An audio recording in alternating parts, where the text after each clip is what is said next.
የአመለሰትና የኮሜዲያኑ ቃለ መጠይቅ ውዝግብን ፈጠረ።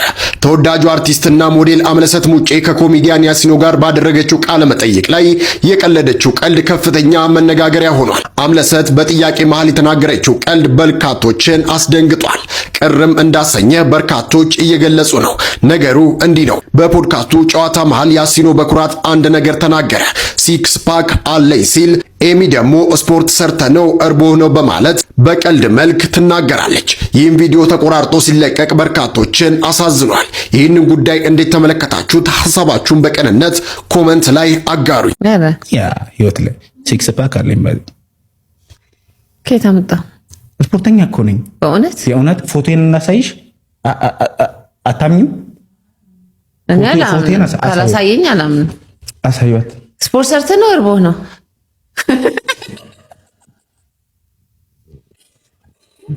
በገዛ ቆንጨራዬ ነው የገደሉ።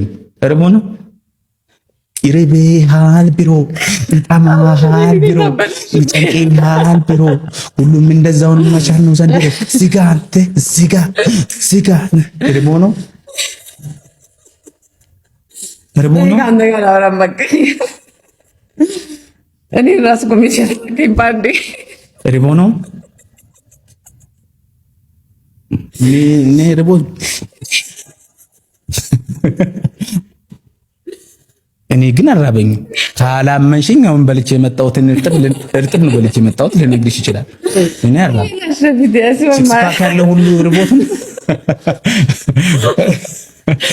ነው ሲክስ ፓክ የሚመጣ በመራብ አይመጣም። ሲክስ ፓክ አይቼኮ አዎ እርቦ አንዳንድ ፕሮፌሽናሎች እንደሱ ሲሰሩ በርግጥ ባይዘው ኮንዲሽን ከሌለ ይርባል።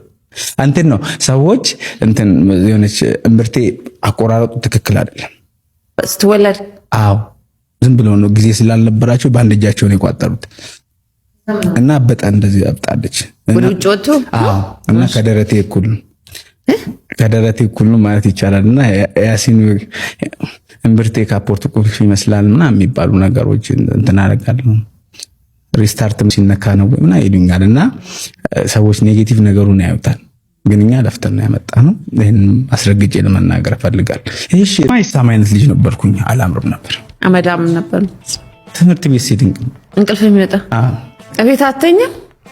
እቤት ደግሞ እንቅልፍ አይመጣም። በጣም ጎበዝ የነበርኩት መፎረፍ ላይ ነው። ኮሜዲያን እንደምትሆን ልጅ እያለ ታውቅ ነበር? ይሄ ፊት ከዛ ውጭ ምን አማራጭ አለው? ኤሚ አንቺ ብቻ እኮ ነሽ ያለው። መች ታነሳለህ ስልክ? ወዲያው ፌመስ ሆንክ። ወዲያው ስልክ ታለኝና ነው ማነሳው። ስልክ እኮ አልነበር የሚያልኩሽ እኮ። ኮሜዲያንነቱ ጠፍቶ ተበዳሪ ሆነ።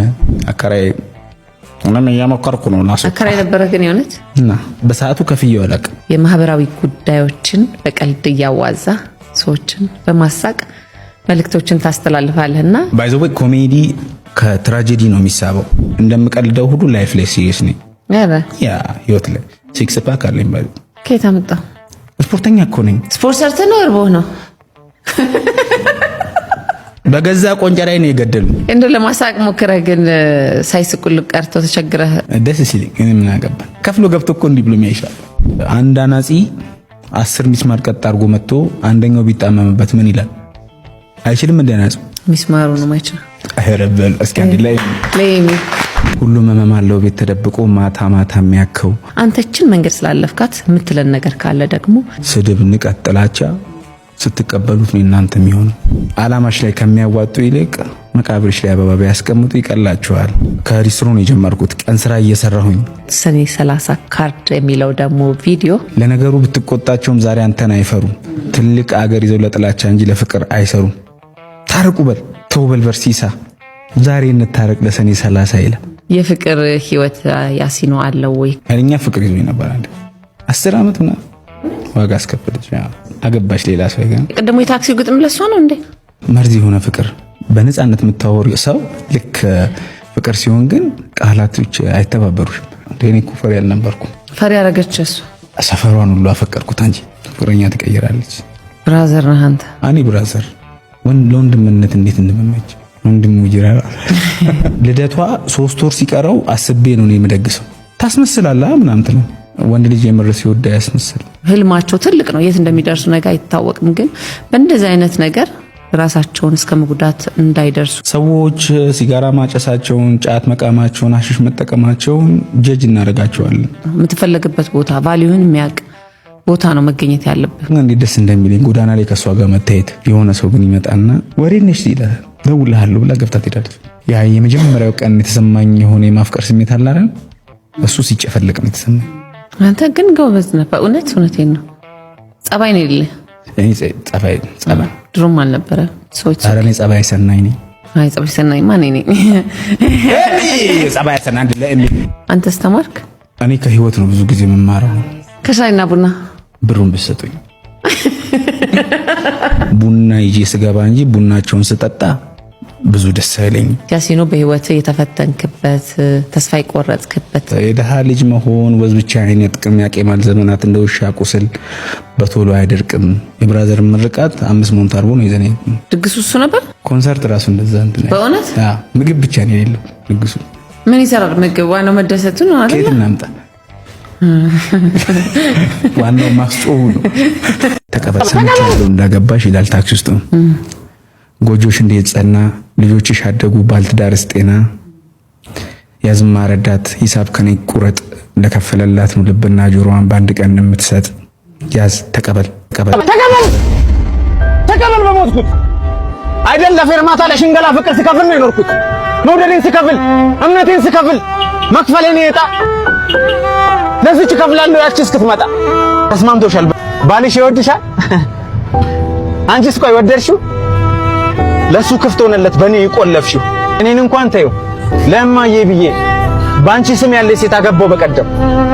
ከሷ ወለድኩ እንጂ የፍቅር ፊርማዬ አንቺ አልተቀደለም። ያማል ግን በጣም የፍቅር ክፋቱ ለይሉኝታ ብሎ ለውለታ ብሎ በፍጹም አይመጣም። ማን ረዳት? ልጅት ቤታዬ ነው። እዚህ ጋር ወርዳት። ወራጅ አለ። ውረጂ ብባባም ከልብ ያፈቀረ ቢሸኝ ነው እንጂ አንድ ቤት አይገባም። ውረጂ አንድ ላይ አንድም ከትዳሬ አንድም ከልቤ ላይ። ደህና ሰንብች ውለታ የለሽ። እውነተኛ ታሪክ ይመስላል።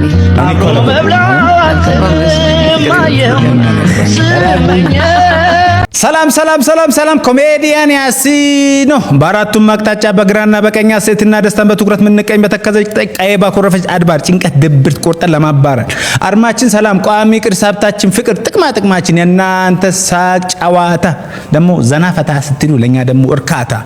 አርብ ምሽት በአምለሰት ሙጮ ቲዩብ ጥሩ ሐሳቦች ፓስ አድርገናል እንዳያመልጣችሁ። በጣም ቆንጆ ጊዜ ነበር። እሺ አርብ ታብቁ ሰብስክራይብ። ድንቁ ደያስ በድጋሚ ውዝግብ ውስጥ ገቡ። ክስ ቀርቦባቸዋል። ምንድነው የተፈጠረው? ወጋገን ባንክ ይፋዊ ጨረታ ተሽከርካሪዎችን በህጋዊ መንገድ የገዙ ግለሰቦች የፌዴራል ከፍተኛ ፍርድ ቤት በንብረቶቹ ላይ ተጥሎ የነበረው እግድ እንዲነሳም የመጨረሻ ውሳኔ ቢሰጥም ውሳኔው እስካሁን ተፈጻሚ ባለመሆኑን ከፍተኛ እንግልት እየደረሰባቸው መሆኑን አስታወቁም። ተበዳዮቹ ለዚህ የአፋጸም መጓተት ታዋቂውን ነጋዴ አቶ ድንቁ ደያስን ይከሳሉ። እንደ ተበዳዮቹ ገለጻና ዘሀበሻ እንደተመለከታቸው የፍርድ ቤት ሰነዶች ማብራሪያ ተሽከርካሪዎቹ በ2015 ዓ.ም ወጋገን ባንክ ባወጣው ይፋዊ ጨረታ የተገዙ ናቸው። ባንኩ ጨረታውን ያወጣው አንድ ተበዳሪ ያሳዘውን ንብረት በጋዜጣ አውጆ በመሸጥ ዕዳውን ለማስመለስም ነበረ። ይሁን እንጂ አቶ ድንቁ ደያስ ስራ አስኪያጅ የሆኑበት ናኦል ኮንስትራክሽን ኃላፊነት የተወሰነ የግል ማህበር የባለቤትነት ጥያቄ በማንሳት ክስ በመስረቱም በተሽከርካሪዎቹ ላይ እግድ ተጥሎ ቆይቷል። ተበዳዮቹ በበኩላቸው ማህበሩን የንግድ ፍቃድ ያወጣው ተሽከርካሪዎቹ በጨረታ ከተገዙ በኋላ በ2015 ዓ.ም መሆኑን በማንሳት ይከራከራሉ። ንብረቶቻቸው የታገዱባቸው እነ አቶ ሽመልስ ተክሌ፣ እነ አቶ እንግዳ አድገም፣ እነ አቶ ሰለሞን ተስፋዬና ሌሎችም ግለሰቦች ጉዳዩን በይግባኝ ወደ ፌዴራል ከፍተኛ ፍርድ ቤት ወስደውታል። ፍርድ ቤቱም ጉዳዩን መርምሮ ሰኔ 9 ቀን 2018 ዓ.ም በሰጠው የመጨረሻ ውሳኔ ክስ አቅራቢ ማለትም የአቶ ድንቁ ደያስ ናኦል ኮንስትራክሽን ያቀረበው መከራከሪያና የሰጠው ዋስትና አጥጋቢ ባለመሆኑ እንዲሁም እግዱ በይግባኝ ባዮቹ ላይ የከፋ የኢኮኖሚ ጉዳት የሚያደርስ መሆኑን በማመን በሰባት ተሽከርካሪዎች ላይ የጣለው እግድ እንዲነሳ ብይን ሰጥቷል። ምንም እንኳን የፌዴራል ከፍተኛ ፍርድ ቤት ይህንን የመጨረሻ ውሳኔ ቢያሳልፍም ተበዳዮቹ ንብረቱን ማስመለስ እንዳልቻሉ ይገልጻሉ።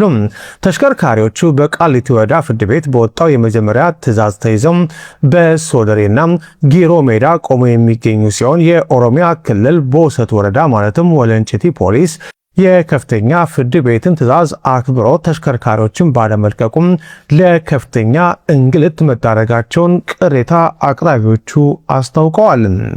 ቅሬታ አቅራቢዎቹ የፍርድ ቤት ሰነዶችን ጠቅሰው እንዳብራሩት አቶ ድንቁ ደያስ ቀደም ሲል በ2013 ዓ.ም በወጋገን ባንክ የነበራቸውን የአክሲዮን ድርሻ ሸጠው ወጥተዋል።